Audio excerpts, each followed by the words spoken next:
फातिहा पहुँचाए।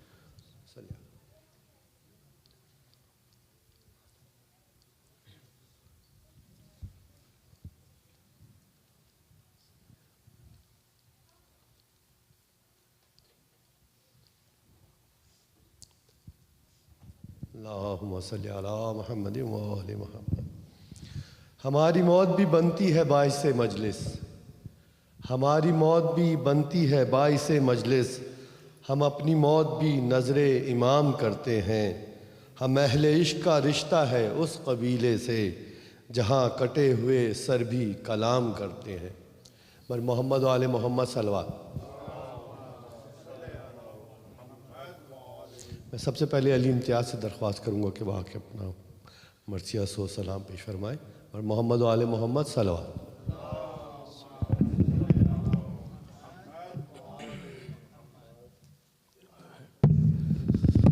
सल्लल्लाहु अलैहि मोहम्मद वाले मोहम्मद।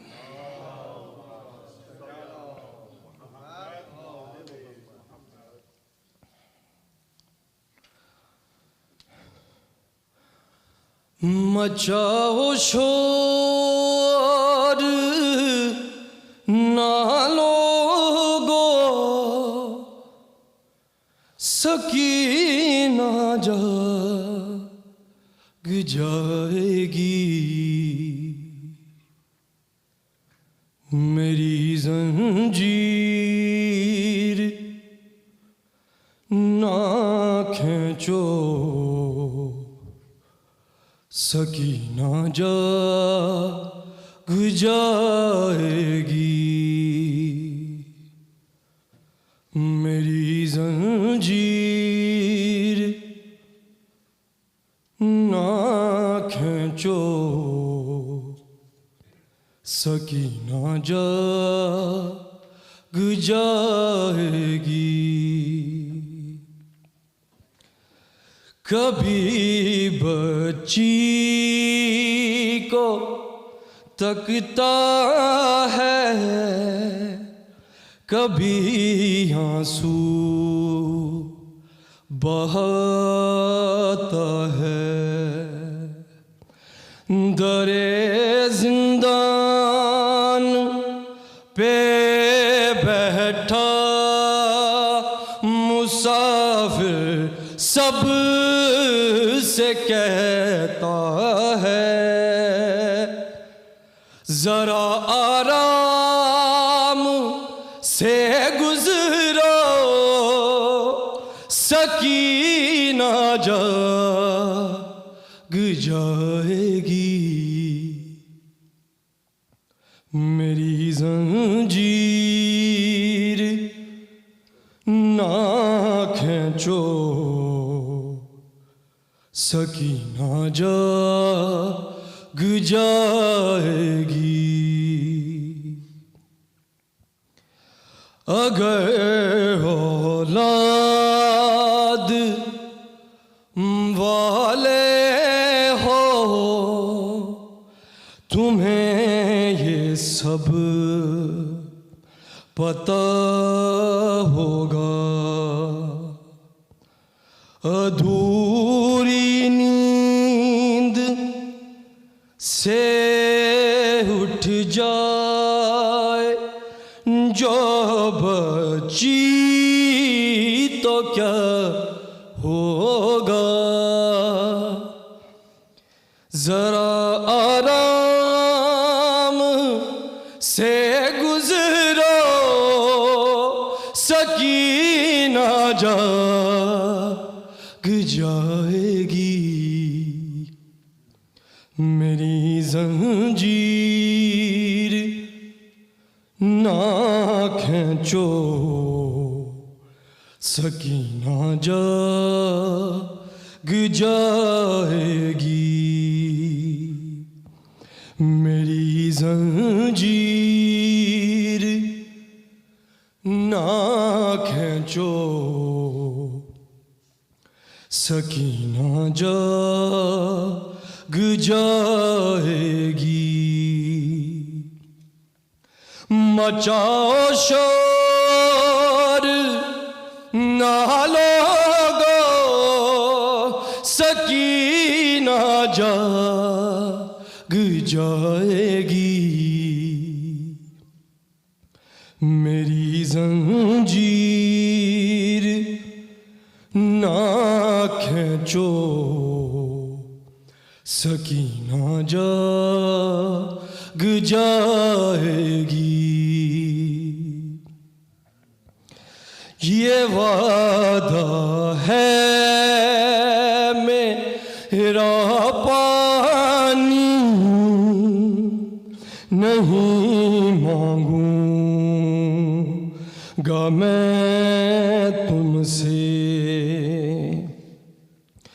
वो जब उठ जाए तो जी भर के बेशक मारना दुर्रे,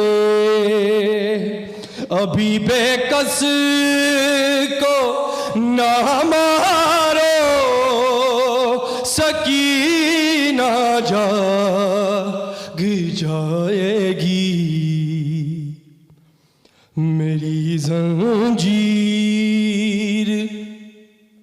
ना खींचो, सकीना जाग जाएगी,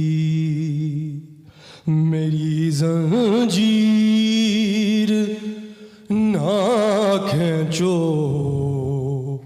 सकीना जाग जाएगी। सल्लल्लाहु अलैहि मोहम्मद व आले मोहम्मद।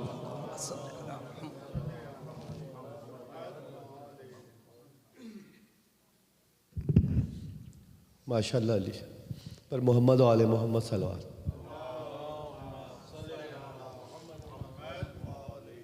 यारब सगीर सिन में कोई बेपिदर ना हो, बाबा किसी का कत्ल हजूरे नज़र ना हो, परदेश में यतीम कोई दर बदर ना हो, बलवे में कोई पर्दा नशी नंगे सर ना हो, कैदी हुई पिदर से छूटी भाई मर गए, ये सारे दुख सकीना के ऊपर गुजर गए। बर मोहम्मद व आले मोहम्मद सल्लल्लाहु। मैं जनाब अली मोहसिन से दरख्वास्त करूँगा कि वो आके अपना मुंतखब कलाम पेश फरमाएँ। जनाब अली मोहसिन बर मोहम्मद व आले मोहम्मद बुलंदतर सल्लल्लाहु।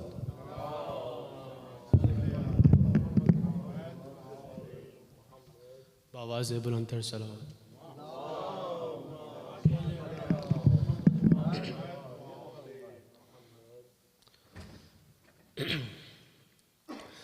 ये कह के जनाजे को हैदर ने उठाया है, ये कह के जनाजे को हैदर ने उठाया है, ज़हरा के मसाइब ने, ज़हरा के मसाइब ने दुनिया को रुलाया है, ये कह के जनाजे को हैदर ने उठाया है। करते थे नबी आकर जिस दर पे सलाम अक्सर, दुनिया को बताना था दर्स नहीं बहर कर, दर्स से नहीं बढ़ कर, उम्मत ने तेरा ज़हरा है, उम्मत ने तेरा ज़हरा वो दर ही जलाया है, ये कह के जनाजे को हैदर ने उठाया है। बाबा की जुदाई का गम तुझको कहाँ कम था, उस पे तुझे मोहसिन की शहादत का बड़ा गम था। पहलू पे तेरे हाय, पहलू पे तेरे हाय दरवाजा गिराया है। ये कह के जनाजे को रस्सी में गला मेरा ज़हरा ने भुला पाई, और मेरे बचाने को बीबी तू चली आई। मंजर वो कभी बीबी, मंजर वो कभी बीबी तूने ना भुलाया है। ये कह के जनाजे को हैदर ने उठाया है। हक छीन लिया तेरा और उस पे कयामत की, दरबार में बुलाया और तुझ पे अदालत की। ये दिन भी मुसलमानों, ये दिन भी मुसलमानों ज़हरा को दिखाया है। ये कह के जनाजे को हैदर ने उठाया है।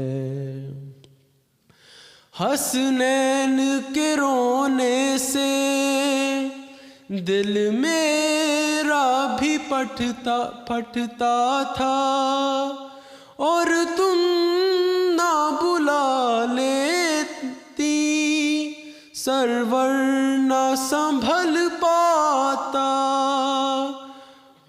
आया था करार उसको, आया था करार उसको जब तूने बुलाया है।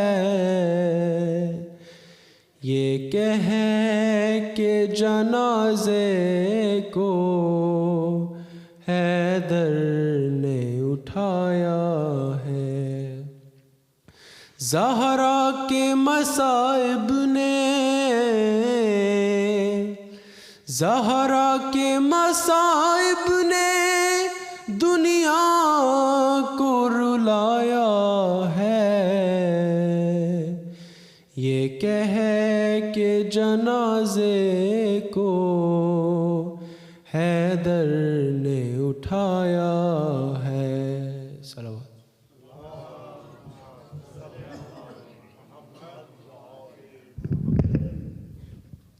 माशाअल्लाह अली बर मोहम्मद आले मोहम्मद सल्लल्लाहु। बाबा को रोते रोते जो जहरा गुजर गई, गुल पड़ गया कि बिनते नबी कूच कर गई। फाकों के रंज सह के हजूरे पिदर गई, महबूब किबरिया की अज़ादार मर गई। 18वें बरस ने ये आफत दिखाई है, आले नबी को चरख ने लूटा दुहाई है। बर मोहम्मद आले मोहम्मद सल्लल्लाहु। मैं जनाब जुनैद रज़ा से दरख्वास्त करूँगा कि वो अपने आके मुंतखब कलाम पेश फरमाएँ। जनाब जुनैद रज़ा बर मोहम्मद आले मोहम्मद सल्लल्लाहु।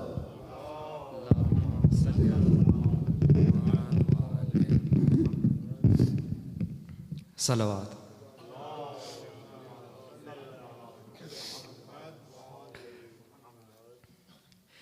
ए चांद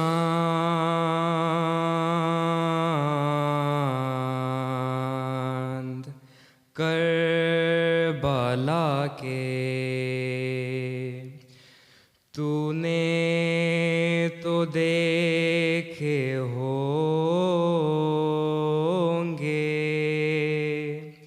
उतरे थे इस ज़मीं पर अर्शे बरी के तारे। ए चांद जलवागर है, हाशिम का चांद यहाँ पर, खैरात रोशनी की ले लीजियो यहाँ से। ए चांद इस ज़मीं पर रखियो हमेशा ठंडक, सोते जो हैं यहाँ पर ज़हरा के हैं ये प्यारे। ए चांद मारे गए यहीं पर बेदर्दियों सितम से, ज़ैनब के दोनों प्यारे, मुस्लिम के दोनों बेटे। ए चांद पामाल हो रही थी कासिम की लाश रन में, अब्बास और सरवर चुनते थे उनके टुकड़े। ए चांद सलवात।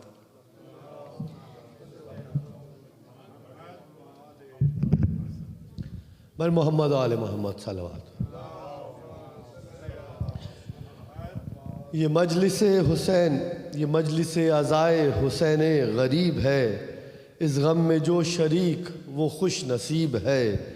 जन्नत की आरज़ू हो तो मजलिस में आइए, फ़र्शे अज़ा से खुल्द बहुत ही करीब है। बर मोहम्मद आले मोहम्मद सलवात। मैं जनाब बाबर अली मेहदी साहब से दरख्वास्त करूँगा कि वाक़ई अपना मुंतखब कलाम पेश फरमाएँ। जनाब बाबर अली मेहदी। बर मोहम्मद आले मोहम्मद बुलंदतर सलवा।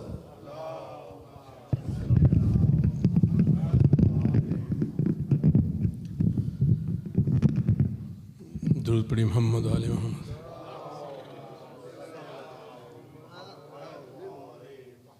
आज बरसी है इम्तियाज़ जमाल साहब की। टाइम गुज़र गया, 1 साल हो गया पूरा। बड़ी खिदमात हैं उनकी, 20-25 साल मौलाना की सोज़खानी करते रहे। और दूसरा बाजी आलिया है हमारी बहन, वो भी बहुत आला मोमना थी। तो एक बार सलवात भेजिए उनकी।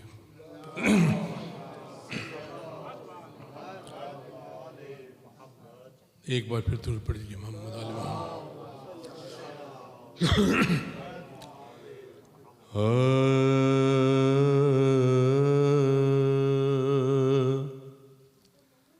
मरियम से भी बतूल को रुतबा सिवा मिला,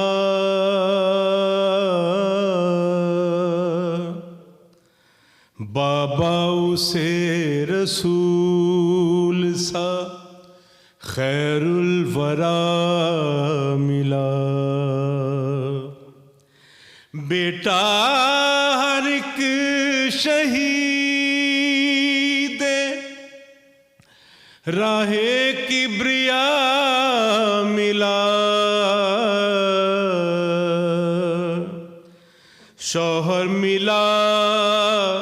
तो खल्क का मुश्किल कुशा मिला।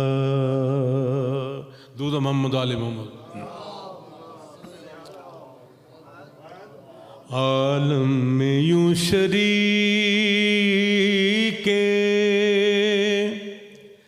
रिसालत है फातिमा।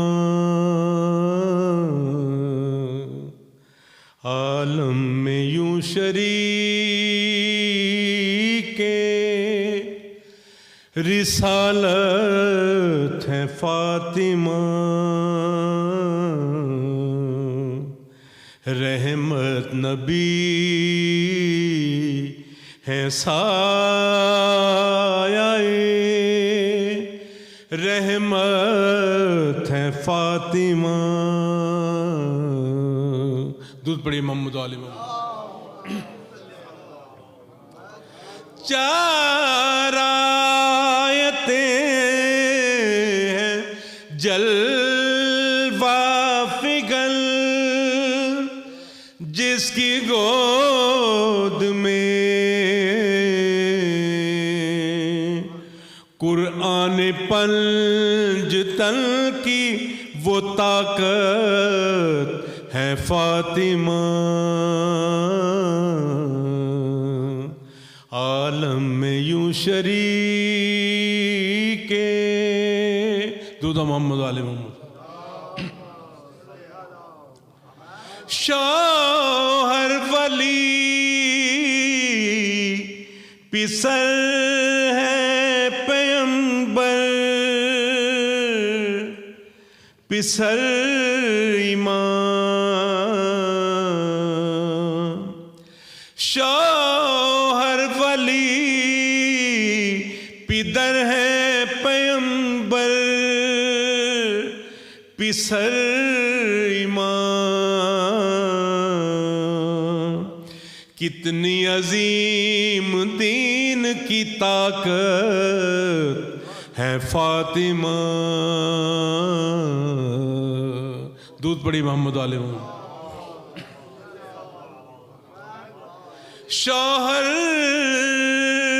वली पिदर है पैगंबर पिसर ईमान।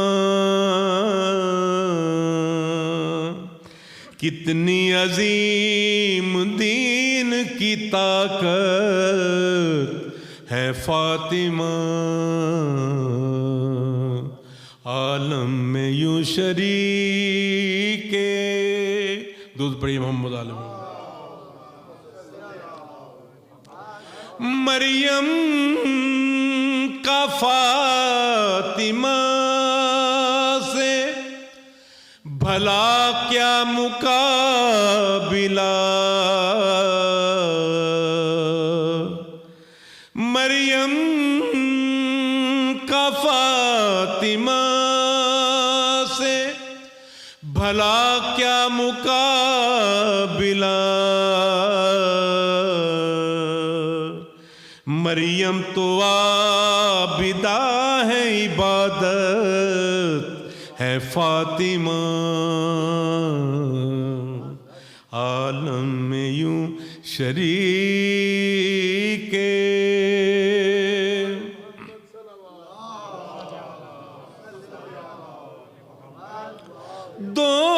दोनों के इश्तिराक से सजदा कबूल है। दोनों के इश्तिराक से सजदा कबूल है। हैदर अगर नमाज है नियत है फातिमा। आलम में यूं शरीके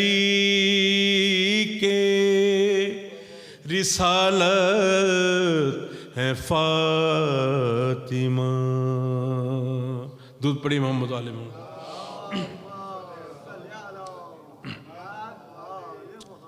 एक सोज पढ़ते हैं, दुरूद पढ़िए मोहम्मद वाले मोहम्मद।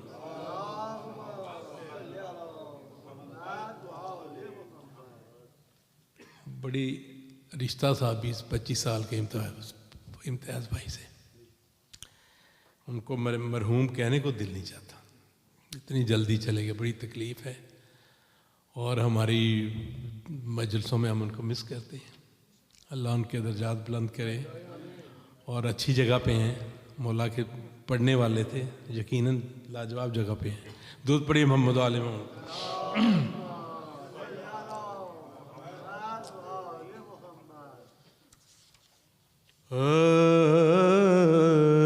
एक बार और मुझे गोद में ले लो बाबा, एक बार और मुझे गोद में ले लो बाबा, एक बार और मुझे गोद में ले लो बाबा। वाह हुसैना का हुआ शोर हरम में बरपा, हो के रुखसत जो चले घर से शाहे कर बो बला। सुन के ये शोर सकीना ने कहा ठहरो जरा, एक बार और मुझे गोद में ले लो बाबा। शाह ने बच्ची का जो ये हाल परेशान देखा, रोके फरमाया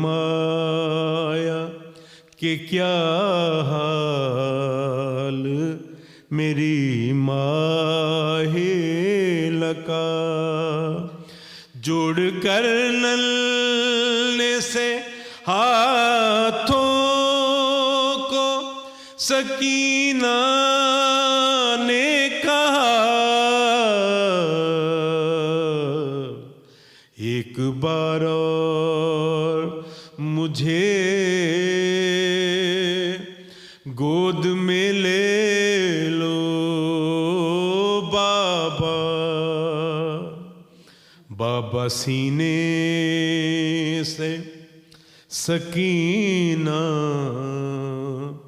को लगाते जाओ, अब कहाँ होगी मुलाकात बताते जाओ। तुमको अकबर की कसम गुलचा दहल का सदका, एक बार और मुझे गोद में ले लो बाबा। सोचती हूँ कि तमाचे कोई मारे ना मेरे, गोशवारे कोई कानों से उतारे ना मेरे। वहम आते हैं मेरे ज़हन में जाने क्या क्या, एक बार और मुझे गोद में ले लो बाबा, अब मैं प्यासी हूँ, न पानी की ज़रूरत है मुझे, कोई हाजत नहीं, बस इतनी सी ख्वाहिश है मुझे, देख लूँ गौर से जी भर के तुम्हारा चेहरा, एक बार और मुझे गोद में ले लो बाबा। दुरूद Mohammad.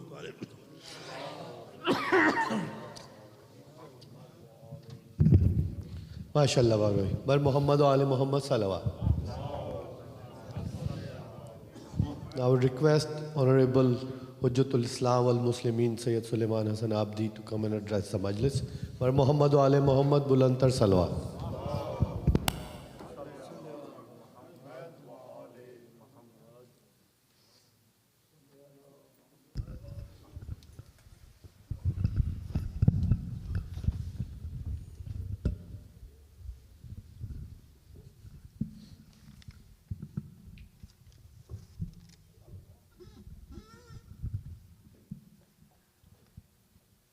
صلوات على محمد وآل محمد.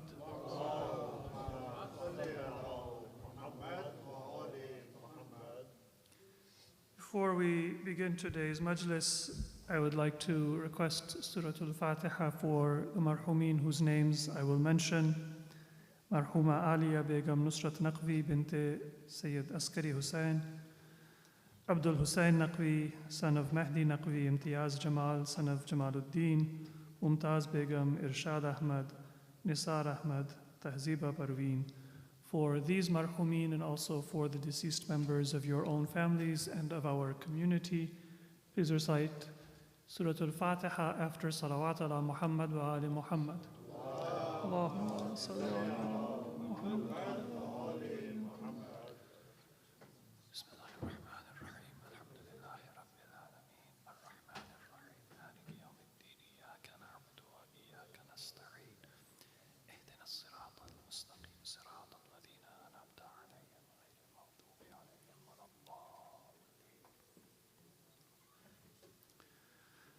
أعوذ بالله من الشيطان الرجيم. بسم الله الرحمن الرحيم.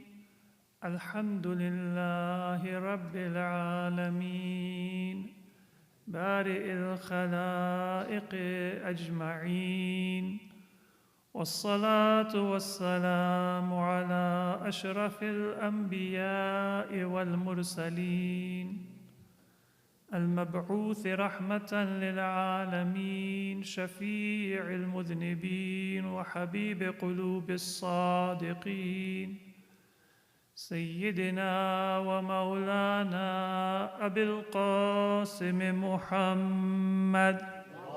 اللهم صل على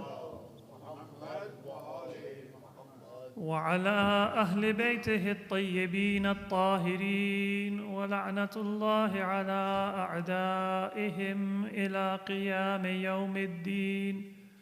رب اشرح لي صدري ويسر لي أمري واحلل عقدة من لساني يفقه قولي. أما بعد، فقد قال الله عز وجل في القرآن المجيد والفرقان الحميد، وهو أصدق القائلين. بسم الله الرحمن الرحيم. إنا أعطيناك الكوثر فصل لربك وانحر، إن شانئك هو الأبتر. صلوات على محمد وآل محمد.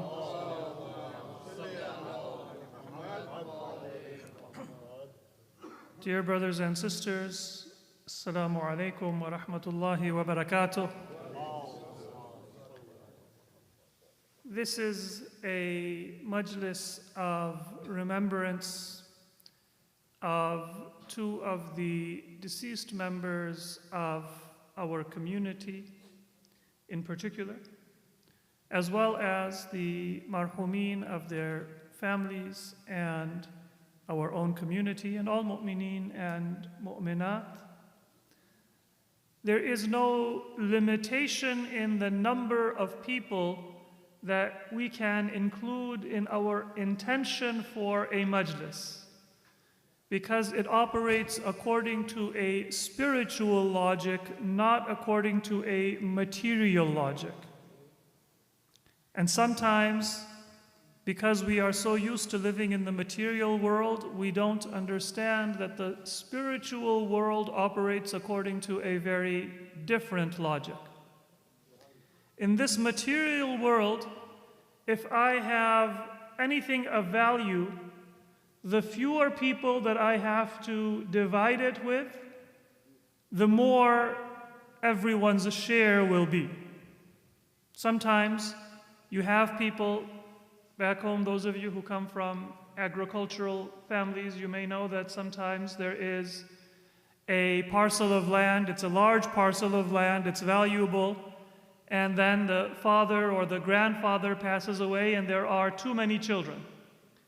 And so it gets divided up among 5 or 7 or 8 sons or children, and then their grandchildren, and within 2 generations, a source of great wealth now becomes something that is barely able to sustain a single family.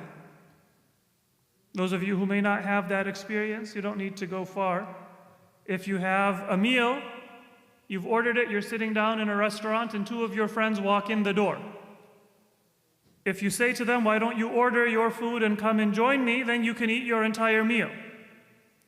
If you say to them, "Don't wait, come and join me and share my meal," then each of you will have 1/3 of what you had originally ordered. And this is something that we experience. Whether we are generous or whether we are stingy, we know that anything material, when you divide it, the more people there are, the less everyone gets. But then even within those material kinds of divisions, there is a spiritual element if we can appreciate it. So for example, if you eat a full meal in the restaurant alone, then you will get full. And if 2 of your friends come and you share that meal, then each of you will eat 1/3 of what you would have eaten. But which of those meals is likely to be more memorable? Which of those meals is going to be more blessed? Which of those meals will bring you emotional benefits and take away your loneliness and take away your separation and take away so many risks that we have, especially in today's world where we all live in our own compartments. And sometimes we don't have a heart-to-heart conversation even with our brothers and our sisters and our parents and our children and our lifelong friends, unless we happen to meet them. Which one is going to be more blessed? Materially, you're better off going to a restaurant that none of your friends know, because they're less likely to walk in on you. But spiritually, you are better going somewhere where they know where you are. And if they're not tracking you on your phone, they might happen to walk in on you and share in your meal. Materially, you will be worse off. Actually, maybe you'll be better off, because most of us are more likely to overeat than undereat. But materially, you will have less. Spiritually, you will gain something. These majalis are not operating according to a material logic at all. They operate entirely according to a spiritual logic. And the purpose of this majlis is to maintain a connection to our marhumeen. Not to our marhumeen in terms of their material life, So sometimes you will find that in this society, in other cultures, when people, they remember a deceased person, they reminisce. They become nostalgic about the personality, about the likes and dislikes, about the circumstances of that individual person's life. Sometimes that is the extent of the memory that people have. But that was their material life, that was their physical life, that was the circumstances of their existence in this world. And of course, we do value that, we do remember that. If we have a deceased member of our family, if there are letters that we may still have from them, maybe their prized Quran or a book that they would read, or pictures or video clips, of course we value that memory and there is nostalgia. But the primary focus of our remembrance is not what did that person say and what did that person do and where did that person visit and what did they eat at this restaurant or in that trip. But rather we remember them first and foremost through their values and their ideals, which transcend the circumstances of their material life and make their memory eternal and valuable for their salvation and for our salvation and our guidance. Marhum Imtiaz Jamal was a beautiful reciter of the praise of Ahlul Bayt. But he didn't have a fancy media label publicizing his recitation and his beautiful voice and the sincerity and devotion with which he would perform that recitation. Maybe there are many people who are world famous, and if you look at their sincerity, and if you look at the beauty and the talent of their recitation, it will not compare to Marhum Imtiaz.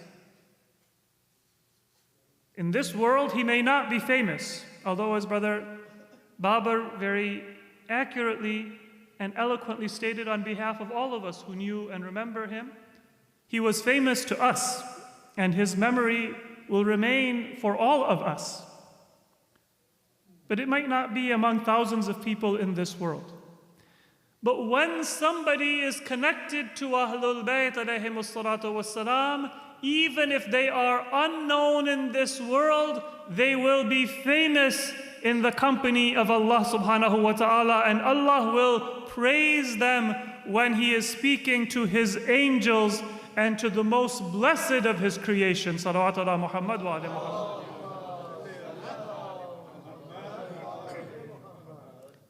Marhuma Aliya Begum, she was a lover of Ahlul Bayt alayhimus salatu wassalam. She raised a family to love Ahlul Bayt.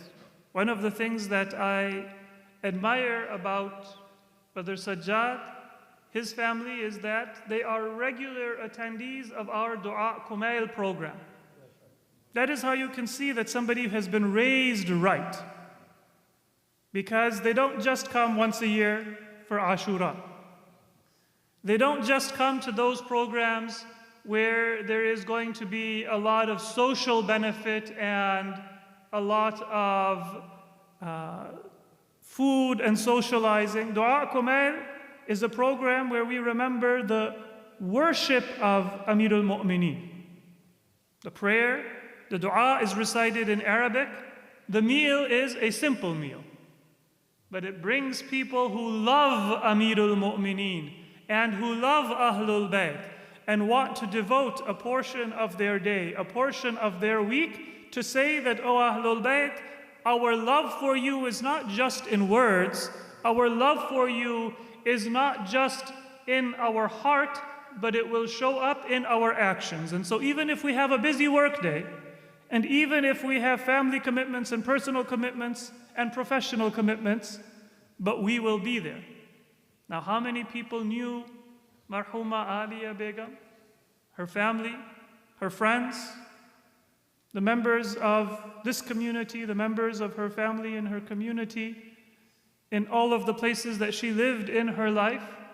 But that love, that sincerity which she had and which she passed on to her children and which we pray will remain in the families of Marhuma Aliya Begum and in the family of Marhum Imtiaz Jamal and in all of our families for our children and our grandchildren until the day of judgment. That is what makes a person famous and makes a person valued in the eyes of Allah subhanahu wa ta'ala. Inna akram.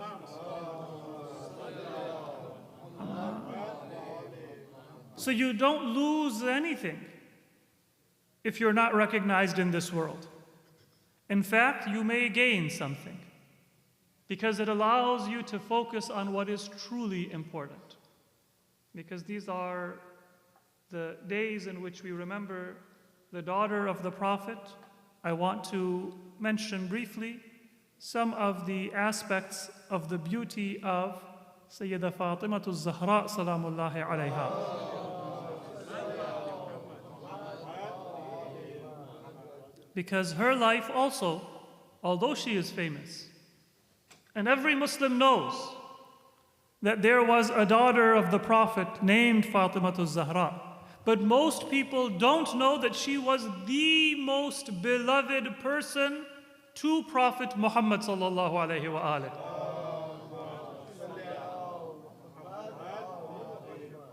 If you ask many people in the Muslim world, then they might say that there was somebody else in Medina who was the most beloved of the womenfolk of the Prophet's household.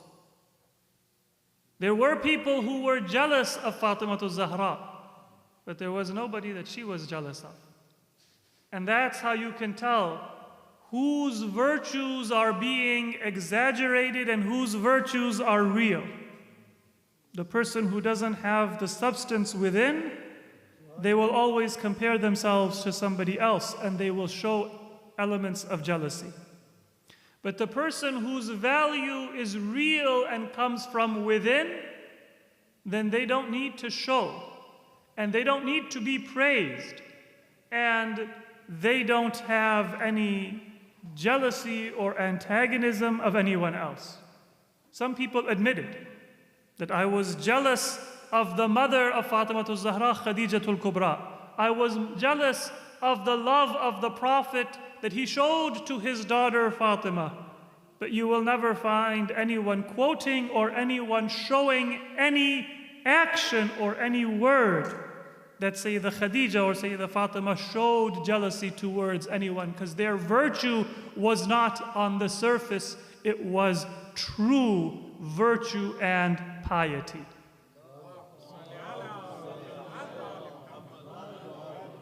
Although both of them have been forgotten, at least in comparison to the role they played and the importance they have within Islam. Whatever is known of them is just a drop in that ocean. Allah says in the Quran, "Inna a'tainaka al-kawthar." It's the shortest chapter of the Quran, and maybe that itself is a symbol.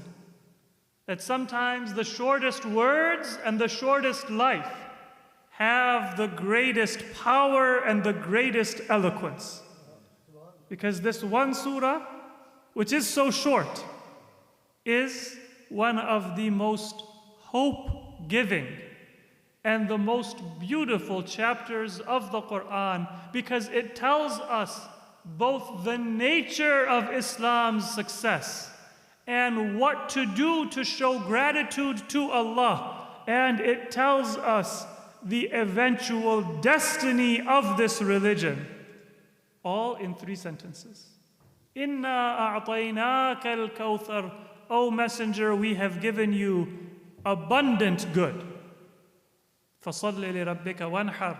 So sacrifice camels in the way of Allah, meaning sacrifice the most valuable and the most important of your possessions. Nahar is one form of sacrifice camels were more valuable, especially in Arabia, than any other animal, because they were a source of food, they were a source of drink, they were a source of transportation, they were a source of leather, clothing, fur, so they had many different benefits.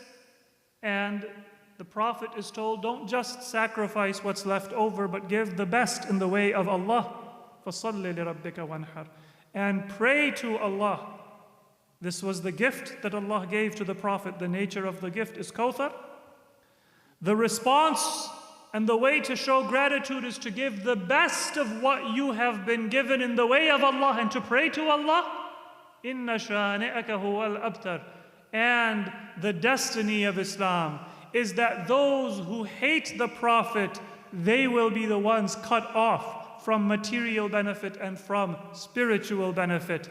And it is those who are connected to the Prophet and live their life through love of the Prophet who will be connected to God's grace, salvation in the hereafter, and success in this world. And that is the reality of the Prophet's daughter, Fatima al-Zahra. She is Kawthar. Salawat ala Muhammad wa alayhi.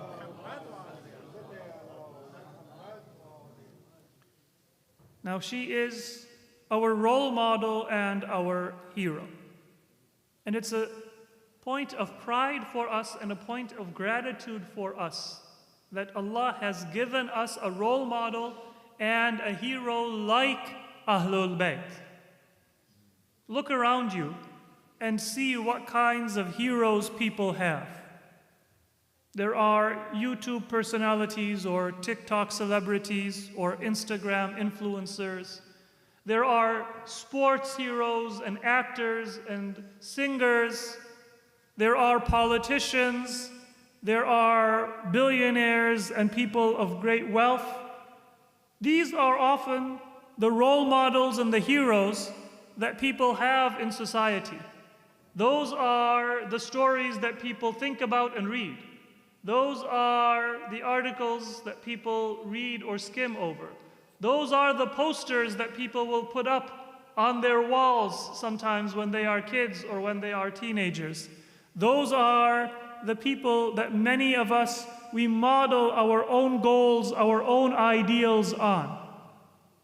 And none of them is worthy of being a role model or an ideal. For most people, the ones that they look up to, the ones that they are jealous of, the ones that they want to be like, they are not in any way worthy of that level of respect. That's why when it comes to their physical features, there's no picture that is not planned and that is not photoshopped.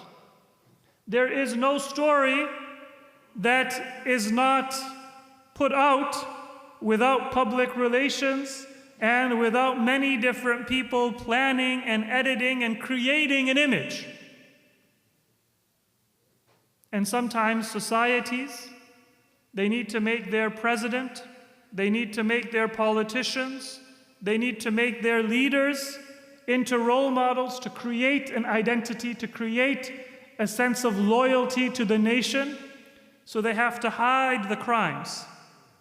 They have to hide all of the ugly elements of those people's actions and character and make a fairy tale out of the person so that others can admire them and then develop a shared identity. Scratch beneath the surface of anybody that a building is named after, or a highway is named after, or a country is named after, or a history is built upon, or a loyalty is created for, and you will find that you wish you didn't know. And now that you know, you can't admire the person in the same way as before. Except Ahlul Bayt alayhimus salatu wassalam.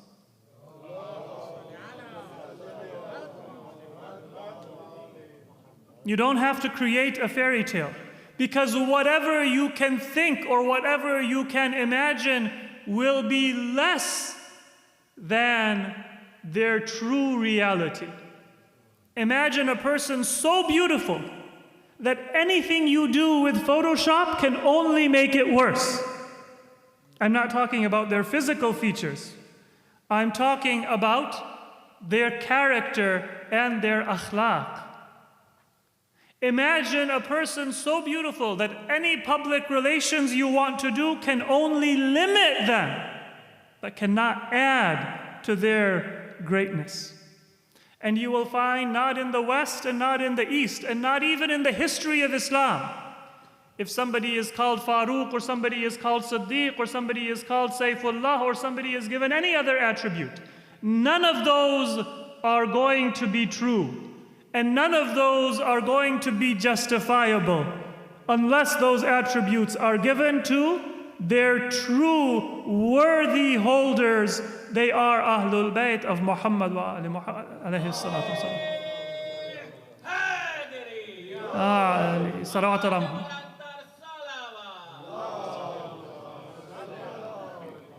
So it is a gift that Allah subhanahu wa ta'ala has given us role models that we don't need to build up, and we don't need to compromise our principles in order to admire, but they are truly worthy of our admiration. And in fact, even our love and even our praise is a limitation compared to their true value and their true character. There can be no greater gift than Allah subhanahu wa ta'ala gives you than to have role models who are worthy of such high praise and admiration. And the second attribute that people have for their role models is that if you admire them, then at most they can give you some benefit in one aspect of your life. The greatest politician, they may teach you public speaking. They may teach you interpersonal relationships, but maybe they will have destroyed their family life. Maybe they will be corrupt in their personal decisions. Maybe they will have many other aspects of their life that if you identify with them and if you follow them will damage you. You may become rich, but you won't be happy. You may become powerful, but you won't become a better person. Because anybody that you will look up to, you will only find one aspect of expertise that they may have, and there will be many other things that they will be lacking in. Anybody, even a good role model, and I'm not saying you shouldn't have people to look up to in your career, in your life, but you have to keep them at their proper place. Learn from them what is good and be aware of, and then don't be influenced by that which is bad. If you idealize them beyond what they can actually teach you, then you will suffer, because they will not be role models in all aspects of their life. But Ahlul Bayt alayhimus salatu wassalam, there is not one aspect of their life that we cannot learn from. You'll never find that in humanity. The people who are the most courageous on the battlefield are usually not the most sympathetic people towards those who are needy and those who are weak. The people who are the smartest are not always the people who are the most caring and the most nurturing to those of average intelligence or those of below average intelligence.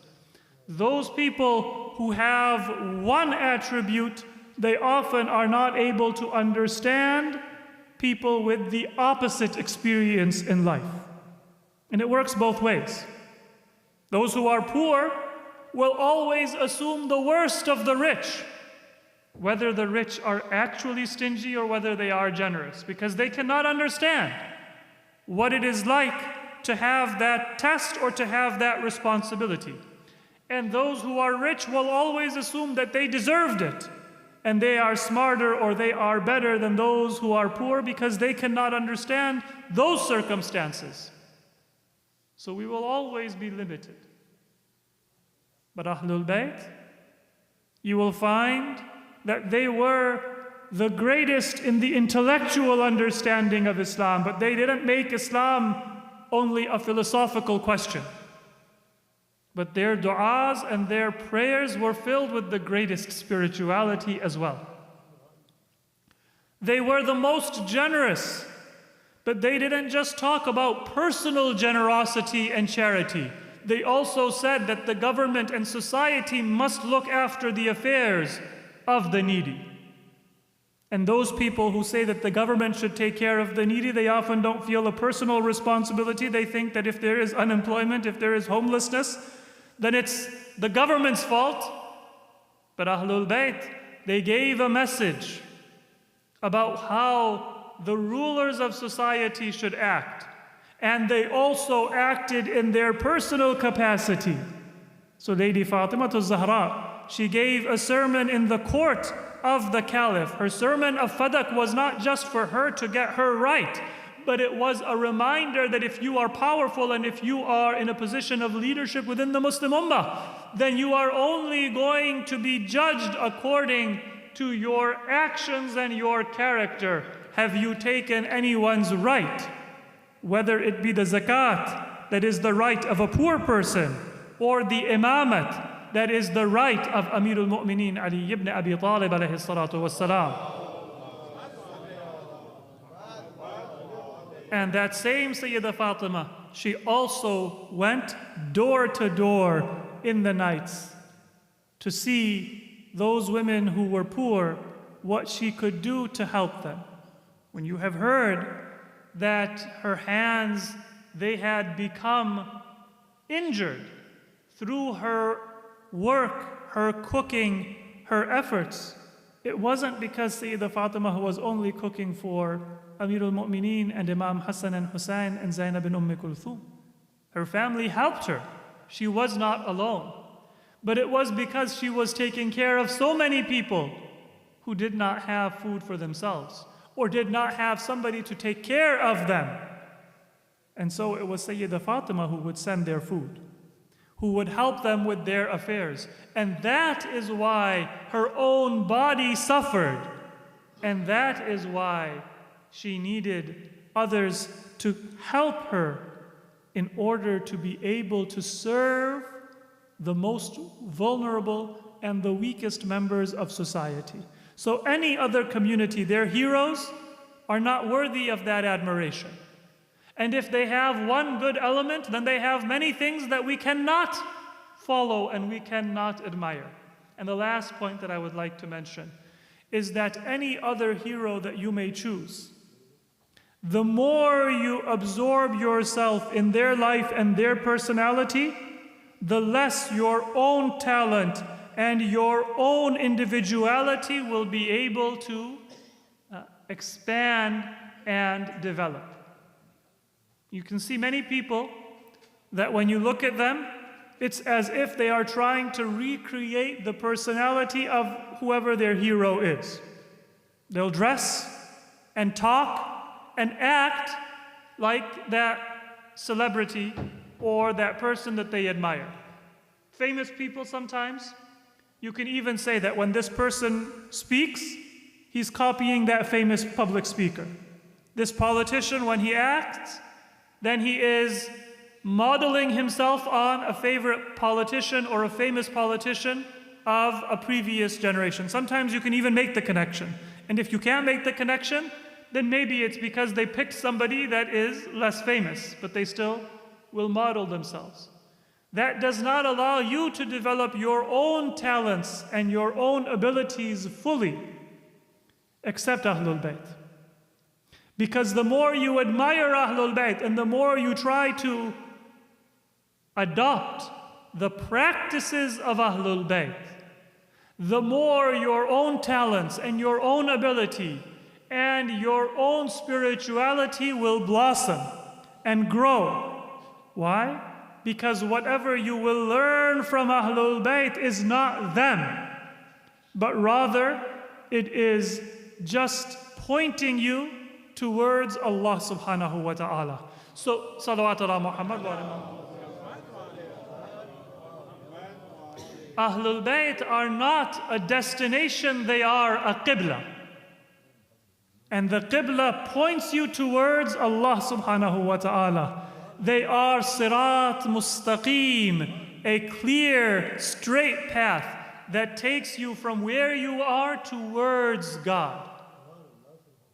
And so we can see it is a tragedy not to have heroes, not to have an ideal, just to live a limited horizon and an individual life.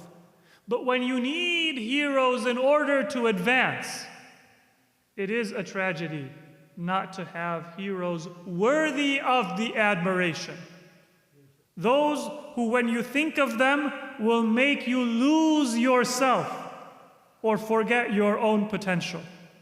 And the greatest gift that Allah subhanahu wa ta'ala has given us is that He has given us leaders, role models, heroes, exemplars, who are perfect in every way. The more we remember them, the more we learn about our own potential, the more our own talent, our own purity, our own ability grows and blossoms within our heart.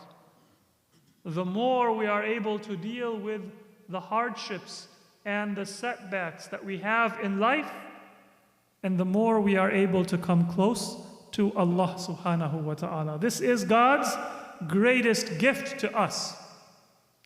And if we want to be grateful, then we should make the remembrance and the honoring of Ahlul Bayt our greatest priority in life. That's how you honor God. That's how you honor yourself. That's how you move closer to God. That's how you better yourself. If you want to be rich, then don't look at a billionaire. Look at the teachings and the practice of Ahlul Bayt. If you want to be popular, then don't look at somebody who has a great deal of popularity and emulate them. They may make you famous, but it will be superficial. And then one day when you lose half of your followers, you might get depressed. If you want to be popular, then learn from Ahlul Bayt, because they will give you popularity without making you a slave of your friends, but rather through that recognition will bring you close to Allah subhanahu wa ta'ala, whether it's power or it is wealth or it is fame or it is anything else of this world that you want. If you want it in its pure form, if you want it in its pristine form, if you want it in a way that will not have a poison that will also damage it, then learn it and attain it through the modeling of your life on Ahlul Bayt alayhimus salatu wassalam.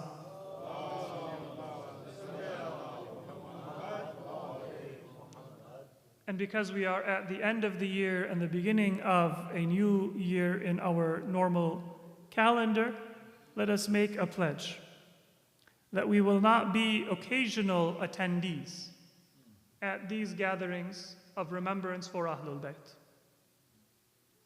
Plan to arrange our schedule so that when there is a day of celebration for Ahlul Bayt, we are there. Not because of a famous speaker or reciter, not because of the food, but because of Allah subhanahu wa ta'ala.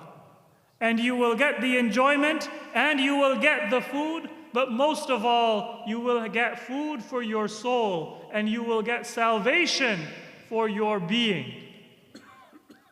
And let us make a commitment that when it is a time of sadness, then we will be there in person. Don't say to Ahlul Bayt that I am busy. Say to all of those things that make you busy that I have Ahlul Bayt, I need to cut down my other commitments. And not just those majalis and those celebrations, but also make a commitment that you will attend the programs of dua, that you will attend the programs of Jum'ah. I'm not saying you have to come here. If you work somewhere else, then find the closest place where the remembrance of Ahlul Bayt alayhimus salam takes place and attend. And if you can't attend Jum'ah every week, then attend every other week. According to narrations of Ahlul Bayt, try to arrange it so you can come at least once in 3 weeks. And most of us, even if we are busy at school, even if we are busy at work, we can make an arrangement that once every 3 weeks, we will try to attend the Jum'ah service.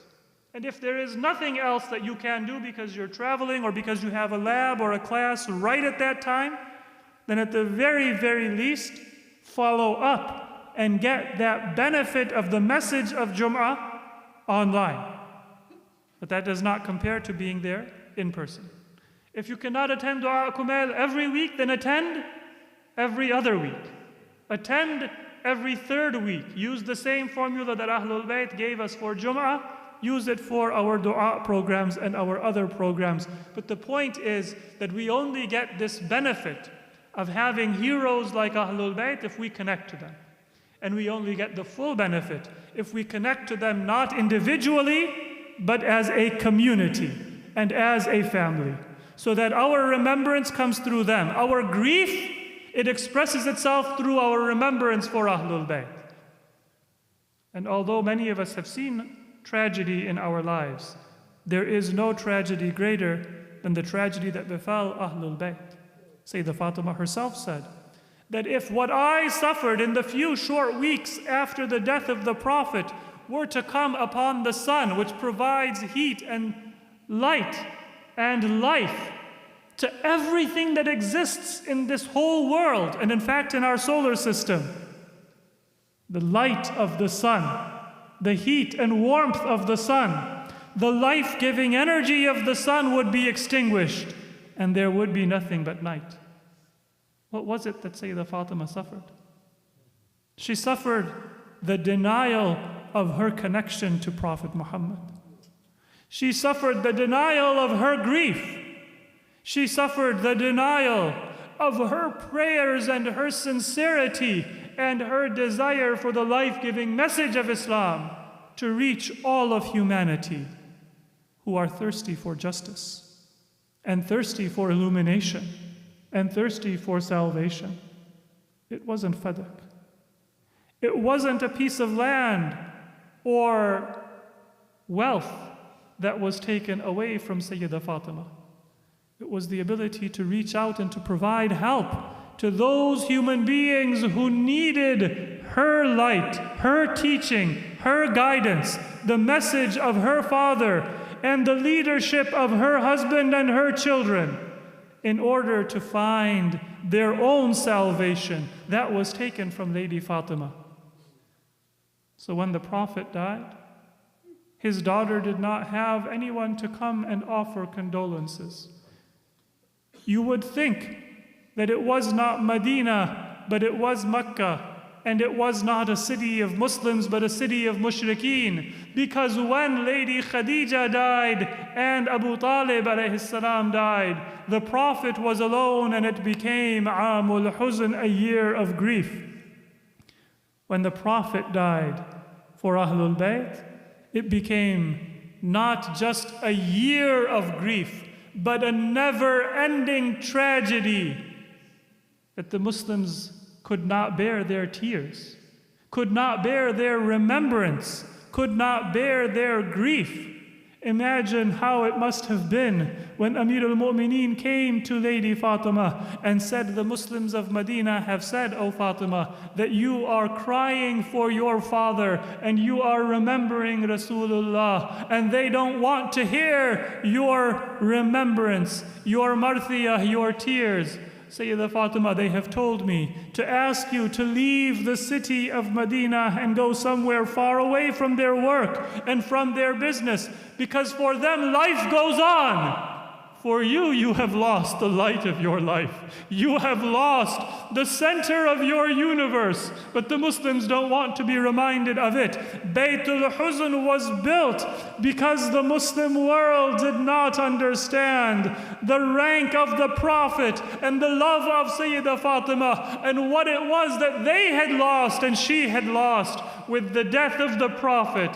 They wished to move on with their families and with their politics and with their businesses. And Sayyidah Fatima said that I want to remember so that in our life we always have the connection to Rasulullah. Karbala began when Ahlul Bayt were not allowed to remember the Prophet. Karbala began in Zaqifa and in the marginalization of the tears of Sayyidah Fatima and her commemoration. It was the case that the Muslims were not able to bear the grief of Fatima Zahra, and it was also the case that they were not able to bear the grief of the family of Fatima Zahra when she died after the death of Sayyidah Fatima. It is narrated that she said, I don't want any of those who oppressed me to find out that tonight I have died. I don't want them to come and offer their false tears and condolences. I don't want them to line up in my prayer or be present at my grave. And so Amir al-Mu'mineen had to go to her young children and say that it is the sunnah of this family that when we suffer alone. When Abu Talib died, there was nobody present in Mecca to offer condolences to the Prophet. When Lady Khadija died, it was only Banu Hashim and a very small group of Muslims, but the city of Mecca celebrated. When the Prophet died, there was nobody to offer us their condolences. Now, oh my children, when your mother has left this world, you can weep over her, but don't cry with any sound. Don't shed your tears with a loud voice, because the neighbors will hear, and your mother has made a will for me that the neighbors are not to find out. How did Imam Ali make the preparations for that funeral? He himself washed the body of Fatima Zahra. He placed a shroud on that body, and then he placed his beloved wife and the daughter of the Prophet in a grave, and he turned towards the Prophet, and in a low voice, Imam said that, O Messenger of Allah, I am returning your trust to you. Your daughter you placed in my care. I did everything I could to give her a good life. I did everything I could to honor her and to protect her, but it was one Ali against thousands who were his enemies. Ask her what happened after your death and how she was treated by those people who claim to be your followers. Inna lillahi wa inna ilayhi raji'un. وسيعلم الذين ظلموا أي منقلب ينقلبون. ماتم حسين يا حسين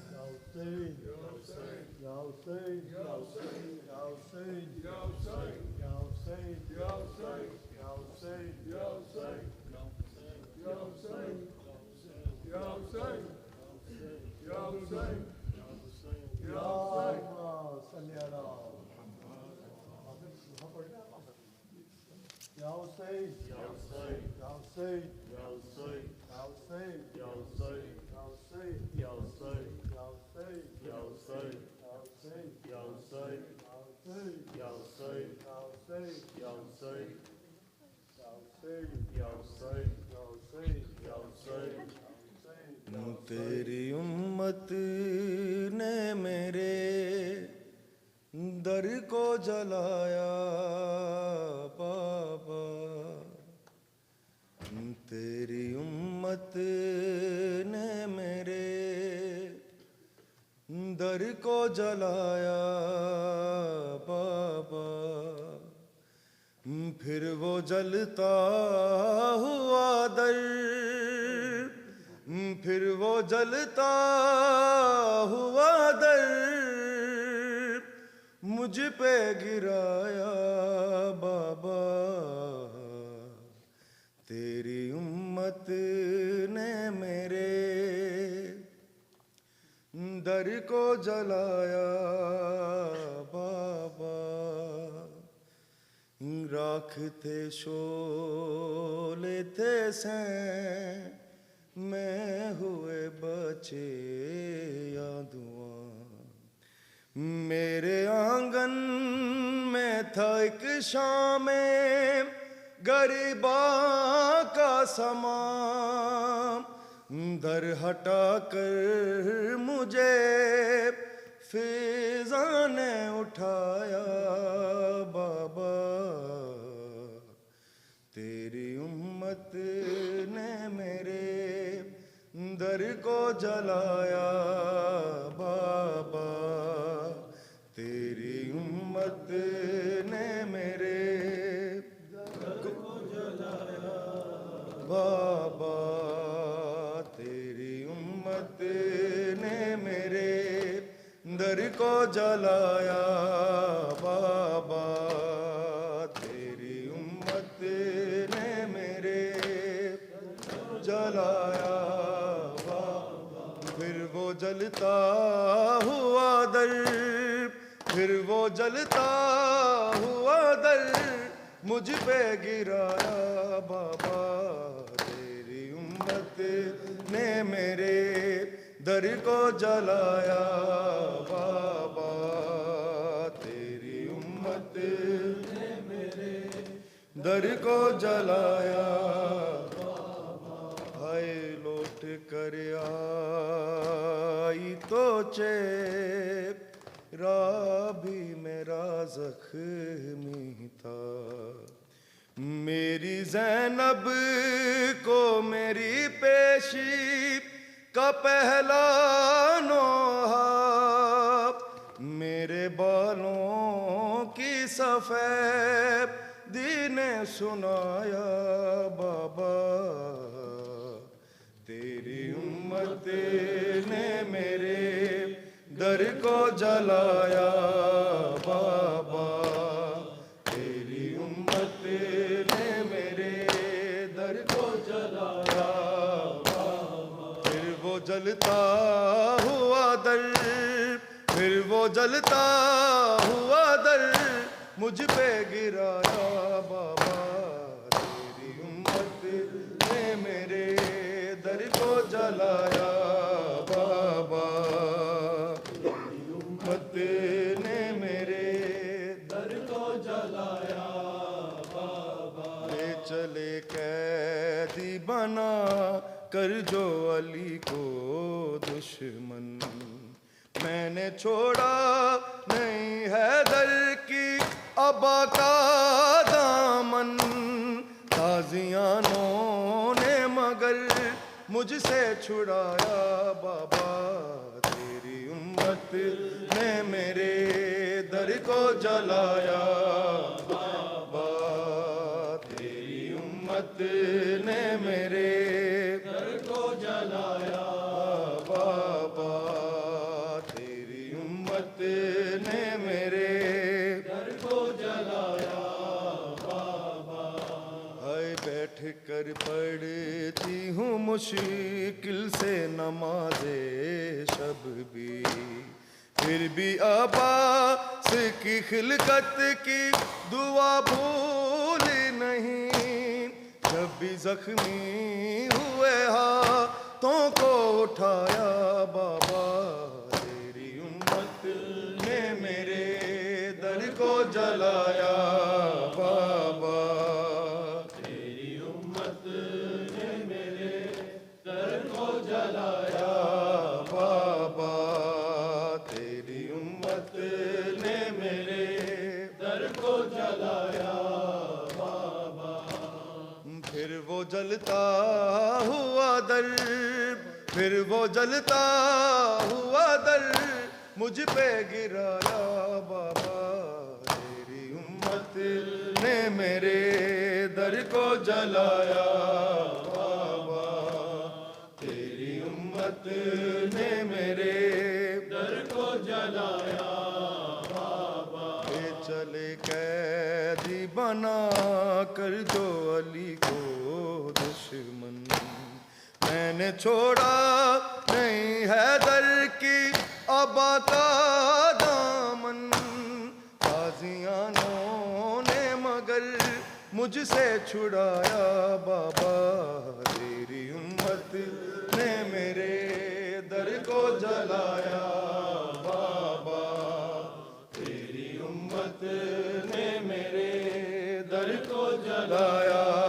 बाबा, तेरी उम्मत ने मेरे दर को जलाया बाबा। फिर वो जलता हुआ दर, फिर वो जलता हुआ दर मुझ पे गिराया बाबा, तेरी उम्मत ने मेरे घर को जलाया बाबा, तेरी उम्मत ने मेरे घर को जलाया। मौला हक इमाम या हसन या हुसैन, मौला हक इमाम या हसन या हुसैन, मौला हक इमाम या हसन या हुसैन, मौला हक इमाम या हसन या हुसैन। शबीर की ही वो लाडली, शबीर की वो लाडली, शबीर की ही वो लाडली, शबीर की वो लाडली। सीने पे जो शाके पली, सीने पे जो शाके पली, सीने पे जो शाके पली, सीने पे जो शाके पली।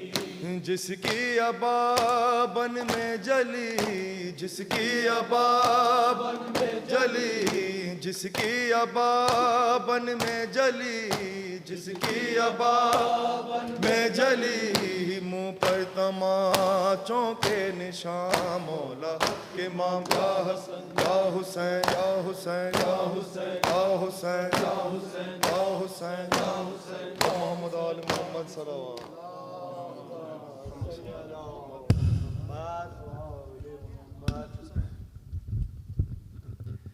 السلام عليك يا رسول الله، السلام على علي أمير المؤمنين، السلام على فاطمة الزهراء سيدة نساء العالمين، السلام على الحسن والحسين سيدي شباب أهل الجنة، السلام على علي بن الحسين زين العابدين، السلام على محمد بن علي الباقر، السلام على جعفر بن محمد الصادق، السلام على موسى بن جعفر الكاظم، السلام على علي بن موسى الرضا، السلام على محمد بن علي الجواد، السلام على علي بن محمد الهادي، السلام على الحسن بن علي الزكي العسكري، السلام على الحجة بن الحسن القائم المهدي، صلوات الله عليهم أجمعين. صلوات